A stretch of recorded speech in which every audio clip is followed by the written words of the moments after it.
Olympic Stadium in Atlanta. This summer could ensure lasting fame for Gwen Torrance, Atlanta's hometown favorite, who longs to be a diva.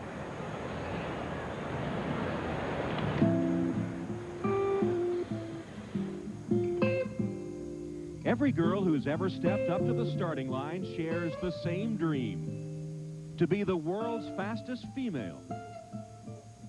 Gwen Torrance, however, seeks a different crown.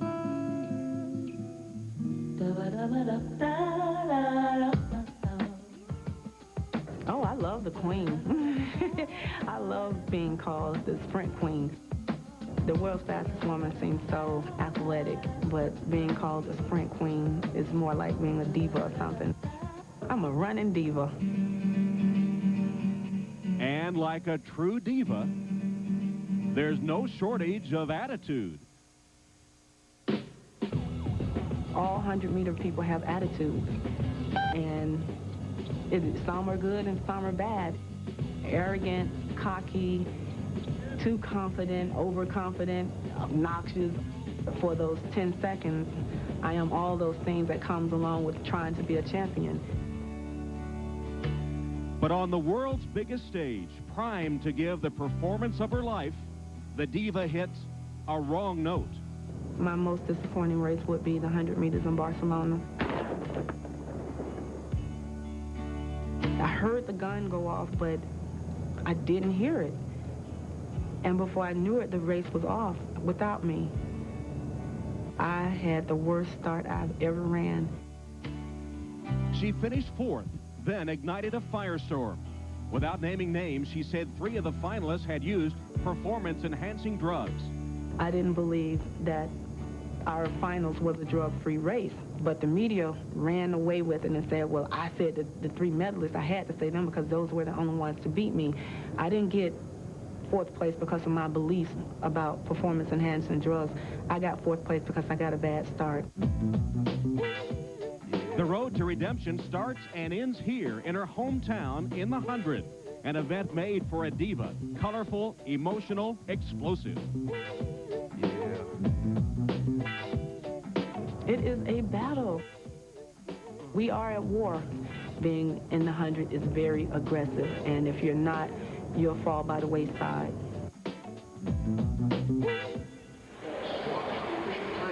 Atlanta's own, technically Lithonia, Georgia, Gwen Torrance, who turned 31 years old on Wednesday. And she and Gail Devers are headed for their showdown in the women's 100-meter finals. That's a rivalry that goes all the way back to 1987 when they were college competitors at the NCAA championships. Gwen Torrance running for Georgia, Gail Devers for UCLA, finished 1-2 in those championships.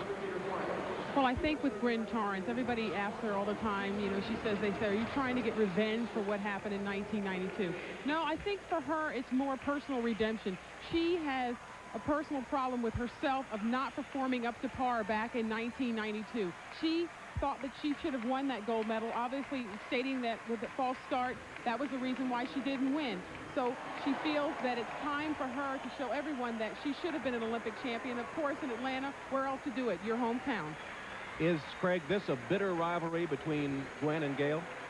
I think Gwen likes to motivate herself by running against other people.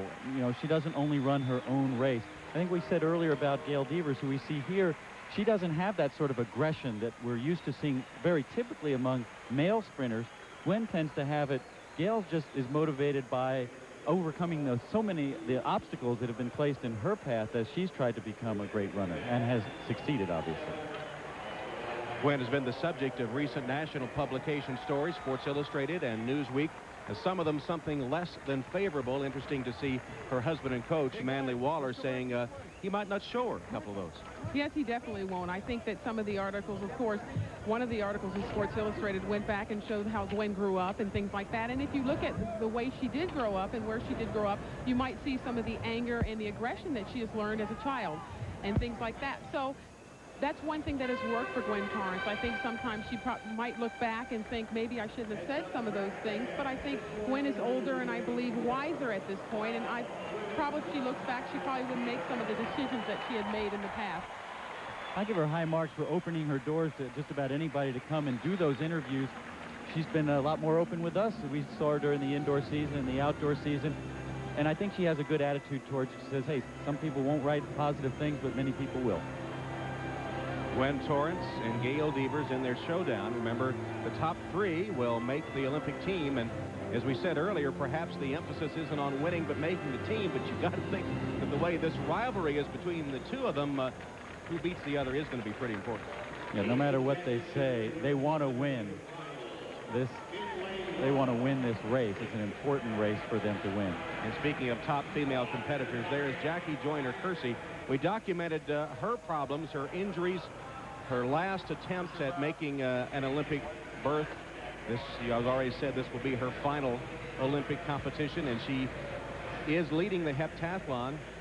But she just has not been as sharp as we expect her to see. Is that just because of age or nagging injuries, or will she be all right when the Olympics do roll around in Atlanta? Well, hopefully she will be all right. I mean, we remember back in 1985 at the National Championships, she was subpar there. She had a lot of injuries, and we said that she would be back at the World Championships in Gothenburg. She went there and had to withdraw from the heptathlon and finished 6th position in the long jump, which was a very big disappointment for her. I think this is a big moment for Jackie Joyner-Kersee, and I think injuries at her age, they take a little more time to heal. As everybody knows, when they get older, they don't snap back like they used to. But I know Jackie is focusing on the heptathlon and making the team. Meanwhile, the showdown, Gail Devers and Gwen Torrance. And there's some others in here that could win, too. Here are the lane assignments in the women's 100 final. In lane 1, Cheryl Taplin from Ontario, California, and LSU on 3 NCAA champion relay teams. Lane 2 is Carlette Guidry, Olympic gold medalist in the relay in 1992. She's capable. Lane 3 is Gail Devers, the defending Olympic champion. Looked a little shaky earlier in the year, but ran under 11 seconds all 3 of her preliminary races here. Right next door, lane 4 is Gwen Torrance, world champion at 100 meters. She wants that Olympic gold medal, sometimes angry, sometimes charming. Gwen Torrance is the favorite. In lane 5 is Chryste Gaines. You were with us earlier. You saw her press Gwen Torrance in her semifinal, just finishing 2nd, member of the gold medal winning 4x100 relay team at last year's World Championships. Lane 6, keep your eye on this young lady.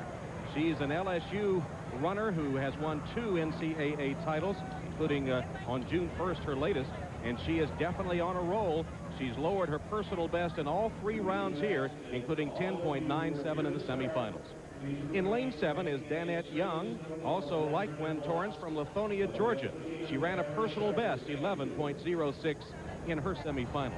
And in lane 8 is Inger Miller, 24 years old on Wednesday, daughter of the 2-time Olympic medalist from Jamaica, Lennox Miller. That's the field for the women's 100 final. All eyes on Gwen Torrance on the left, Gail Devers, and now reverse. Now, as you take a look at the back of Gail Devers, the smaller woman there, she is one of the type of people who likes to focus on herself. She says, I am not worried about anybody else in this race. I run my race in my lane, and that's the way I like to do it. I think 2 keys to this race. One is Gail Devers has normally had a better start than Gwen Torrance. That means Torrance has to think that she's going to start with a deficit. The other is Torrance is bookended on one side by Gail Devers, the other by Chryste Gaines. It's going to be a lot for her to maintain her composure through the whole 100 meters.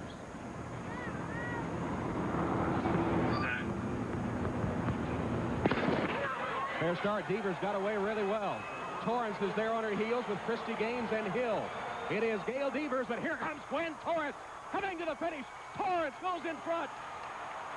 It looked like Devers was there with DeAndre Hill coming in 3rd, and those would be your U.S. Olympians. Well, I'll tell you one thing, Gwen Torrance got out very well. You expected Gail Devers to get out first. She did get out first. But at that point, Gwen Torrance had to say, do not worry. Gail will come back to me. She had to come up into a running position. She ran very well. She was very, very patient. We have seen that with a lot of the male sprinters who come on at the end of the race. Do not worry where you are at 20 meters because it's where you are at 100 meters, and Gwen Torrance was the winner. She ran an excellent race. Legal wind, and the time unofficially 10.82, which would be the best in 1996. And match her personal best, so that augurs well for the Olympics coming up. in about a month's time. And you see the reaction of Gwen Torrance. It's not one of joy. It's really one of relief. She knew she was in for a tough race. And as Carol said, I think it was her composure allowing Gail Devers to just get a little bit ahead of her, but maintaining her concentration. And it was interesting, when she came by, Devers really fell apart a little bit. You almost wondered whether Devers was going to hold on for an Olympic spot. DeAndre Hill looks like she came up and got second, and Devers did hold on for third.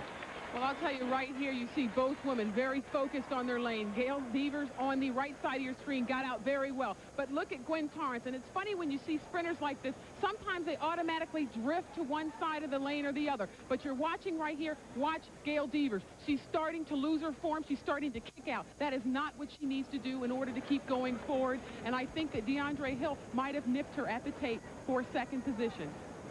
We will be strong in Atlanta, I'll tell you that. So the U.S. has two fine sprinters leading the way to the games. There's the official photo finish.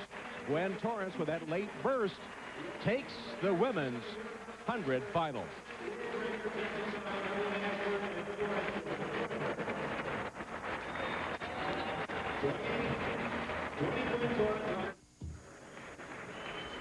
The American women looking very strong for the Olympics. Gwen Torrance, 10.82. Gail Devers, 10.91.